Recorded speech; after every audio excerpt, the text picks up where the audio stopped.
Okay. So have you ever walked into like a situation, maybe a meeting or just heading home after work, and you've got this really strong feeling, this expectation about how it's going to unfold? Oh, definitely. You brace yourself for something. Exactly.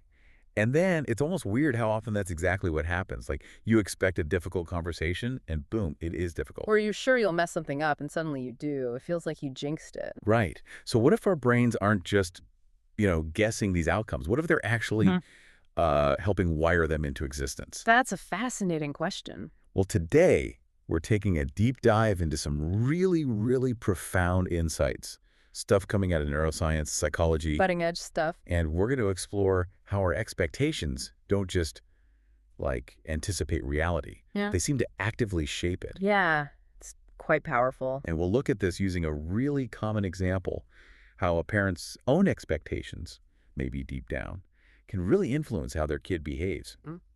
for better or sometimes maybe for worse. And it's crucial to say this isn't just about, positive thinking in a fluffy way. It's more fundamental. Right, not just wishful thinking. No.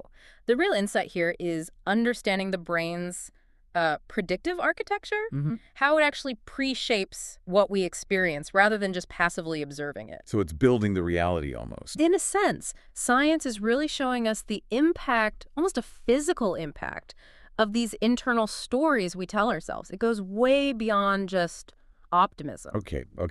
Let's try and unpack this. There's a simple analogy from our sources that might help. Picture your brain, right? Like a super fast calculator. A very sophisticated one. Yeah, and it's constantly running these formulas based on the data you feed it.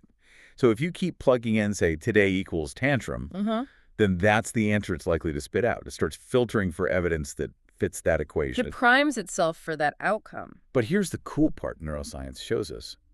What if you could change that starting number? Just tweak the input slightly. Even a small shift. Your brain starts filtering differently. It looks for new data. And that tiny shift can actually change how others, like your child in this example, respond back to you. It changes the dynamic. Exactly. So we're going to dig into the why and the how behind that. It's pretty amazing stuff. It really is. So we often think our brains are just reacting, right?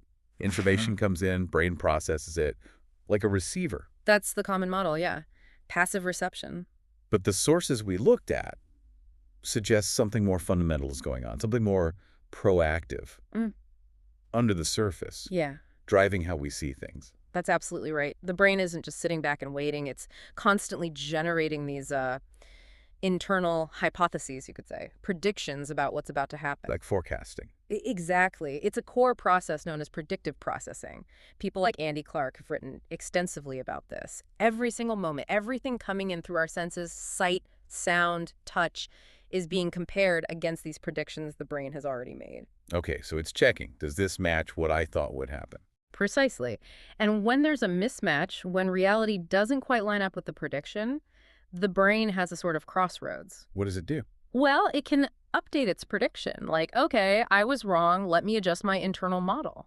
Or, and this is really powerful, it can double down on its original belief. Double down. How? It might filter the incoming information differently, trying to make it fit the prediction, or even ignore the mismatch altogether, essentially seeking confirmation for what it already believed. Oh, okay, that's huge. So here's where it gets really practical, maybe hits home for some listeners.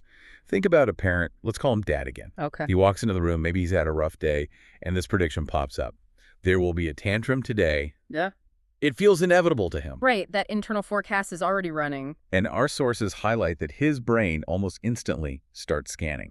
It's actively looking for and prioritizing any little signal of agitation from his child. Micro-expressions, tone of voice. Yeah. And he reacts, often without even realizing it, as if the tantrum is already kicking off. Maybe his shoulders tense up, his voice gets a bit tighter. His whole physiology shifts. Exactly. You can probably picture that, right? Yeah. It's not just a thought. It's like his body is prepping for battle, all based on that initial prediction. A physical readiness triggered by an expectation. It's fascinating. So if our brains are already wired to predict outcomes, sometimes before they even happen, the next logical question is, how do these internal predictions actually become, well, real? How do they manifest externally? Yeah.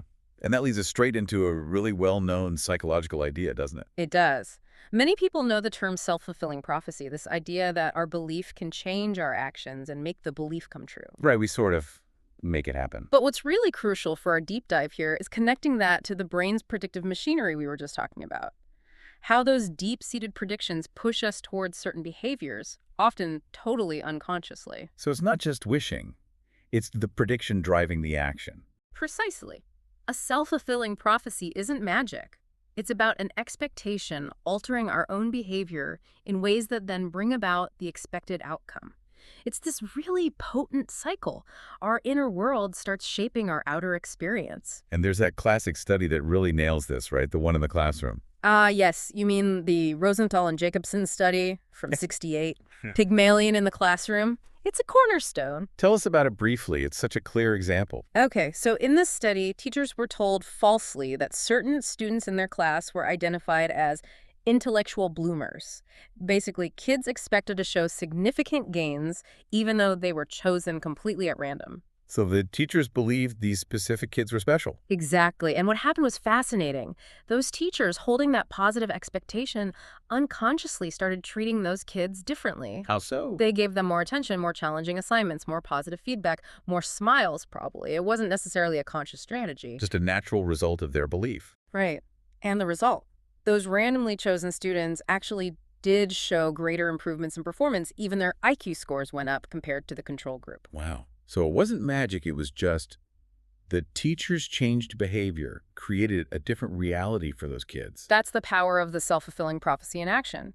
Altered behavior led to an altered outcome. Okay, so let's tie this back to our dad expecting the tantrum. If we connect to that Pygmalion effect, we can see how dad's behavior starts to shift, maybe in really subtle ways he doesn't even notice, all driven by that prediction. Like what? Well, he might speak more tensely, like we said. His body language might signal stress. He might react much faster, maybe with more irritation, to small frustrations from his child, things he might normally ignore but now sees as proof the tantrum is coming. Reading into things. Exactly. And crucially, because his brain is sort of primed for the negative, he might miss chances to praise the good stuff. He might overlook the calm moments because his attention is already locked on to finding the signs of the storm. That makes sense. You're looking for trouble, you find it. And all those little shifts in his actions, unfortunately, stack up. They make the very tantrum he was expecting much more likely to actually happen. It's a cascade. Belief shapes action. Action influences outcome. It's almost like our brains have this internal search engine, you know? Yeah. And it's constantly filtering everything we see and hear, specifically looking for stuff that matches what we already expect. Like it's got its own algorithm for reality. That's a great analogy. It really is like that. What's so fascinating is how the brain prioritizes where to spend its energy, its attention, and it focuses on what it expects to find. There's a term for that, isn't there? Confirmation bias. Our brains pay way more attention to evidence that confirms what we already believe, and we tend to downplay or reinterpret or sometimes completely miss evidence that contradicts our beliefs. Why do we do that? Is it just being stubborn? Well, it's partly an efficiency thing, you know. It helps us make sense of a complex world quickly based on past experience, but it has massive implications for how we perceive things right now and how we interact.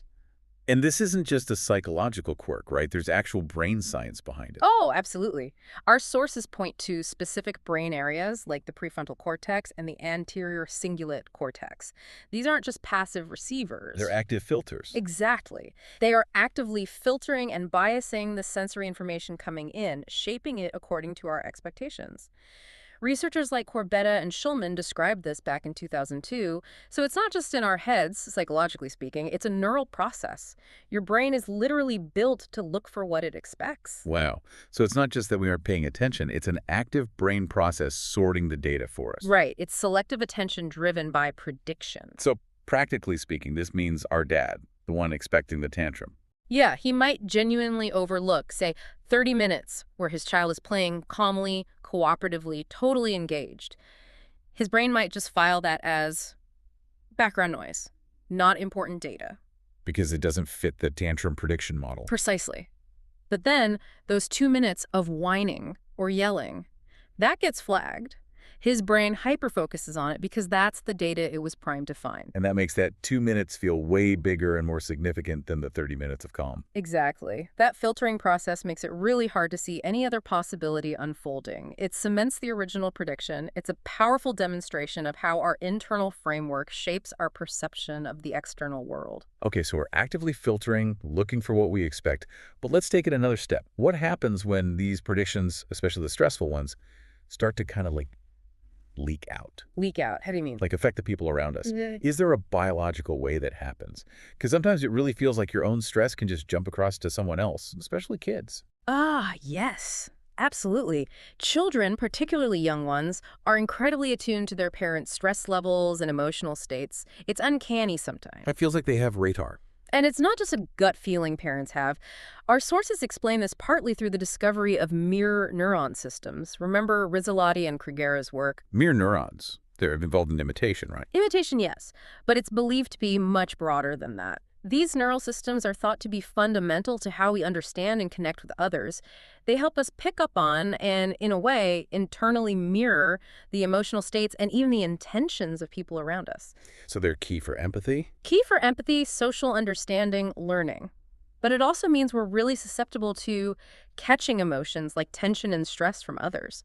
So when a parent is feeling internally stressed, Kids' mirror neurons fire up. that's the idea. They fire in response, creating a similar internal state of tension or anxiety in the child. Okay, wow. So if dad is feeling tense, physically braced, internally expecting that tantrum, His child's brain picks up on that tension. Through these mirror systems, the child effectively catches dad's anxiety, even if dad is trying to hide it. and what does that do to the child?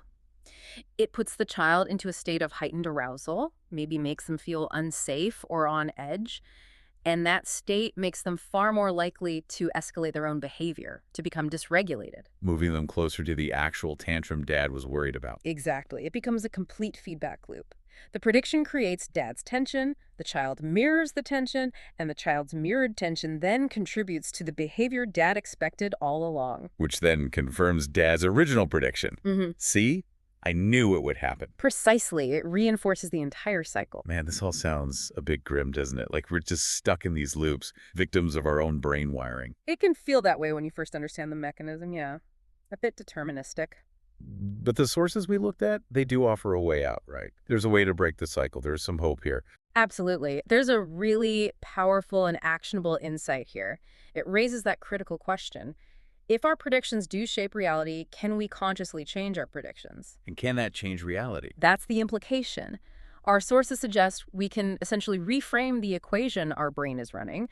Instead of operating with, let's call it hypothesis A, today, tantrum, high probability. Which feels automatic sometimes. Right. We can consciously, deliberately choose to introduce and strengthen hypothesis B, today, opportunities for calm. So actively looking for the good stuff. It's more than just looking. It's about actively feeding the brain new data to recalibrate its predictions. It's a fundamental shift in perspective, and it has real neuroscientific grounding because you're influencing the predictive mechanism itself. So this isn't just, putting on rose-tinted glasses or pretending problems don't exist. Not at all. It's very practical. The action step suggested is almost like data tracking for your brain. Data tracking how? Make a conscious effort to notice, acknowledge, and maybe even mentally or physically tally the positive interactions. Like, okay, that was 5 calm moments we just had versus, okay, there was 1 meltdown. So you're consciously rebalancing the internal score sheet. Exactly. You're not ignoring the challenges, but you're deliberately giving weight to the positive data points. Our sources strongly suggest that over time, just by consciously seeking and acknowledging these moments of calm or connection, By giving the brain that new evidence. the perceived ratio starts to shift. And often the actual ratio shifts too, because as your prediction changes, your behavior changes, the mirroring effect changes, the whole dynamic shifts. You're building a new feedback loop, a more constructive one. That's the goal. Yeah. You're recalibrating the brain's predictive models, making it more likely to expect and therefore seek out, and maybe even help create calm in the future. Okay, so bringing this all together, what's the big takeaway for everyone listening? Beyond the parenting example, what does this mean for our everyday lives? Well, I think the powerful convergence here between neuroscience and psychology is this truth. Our thoughts, our predictions, they create these filters. Like the confirmation bias, the selective attention. Well, its filters then guide where we put our focus, what we notice, what we miss, often totally unconsciously. And our focus shapes how we act. Exactly. Our attention shapes our behavior, our reactions, our interactions, how we approach every single situation. And then our behavior feeds back. And reinforces the original belief. It strengthens it, wires it deeper into our neural pathways. It's this complete interconnected cycle from thought to filter to attention to behavior, right back to reinforcing the thought. So back to Dad one last time. If he truly believes, deep down, it's always a bad day with the kids. His brain, his body, his subtle actions will operate as if that's true. Which, as we've seen, makes the bad day more likely. The prediction fuels the reality. Maddie, if he consciously shifts, if he decides, okay, my mission today is to find just one calm win, just one good moment, then his brain starts actively collecting different evidence. It logs that win. That new data point starts to subtly reshape his internal model, his reactions, his stress levels. and through mirroring and interaction, it affects the child's behavior too. Potentially, yes. It shifts the whole dynamic, moving both towards a more positive interaction. It's not about ignoring difficulty. It's about actively, consciously changing the data you feed your internal calculator. And seeing how the results change. That's powerful. Yeah. And it applies everywhere, right? Work, relationships. Absolutely. Anywhere your expectations influence your interactions. Wow. Okay. So we've really dug into how our brains are these incredible prediction machines and how those predictions aren't just passive guesses. Yeah. They actively sculpt our interactions, our focus, even the behavior of people around us. It really turns the tables on how we think about experience. Yeah, it's not just about what happens to us, is it? It's profoundly about what we expect to happen and the weight those expectations carry.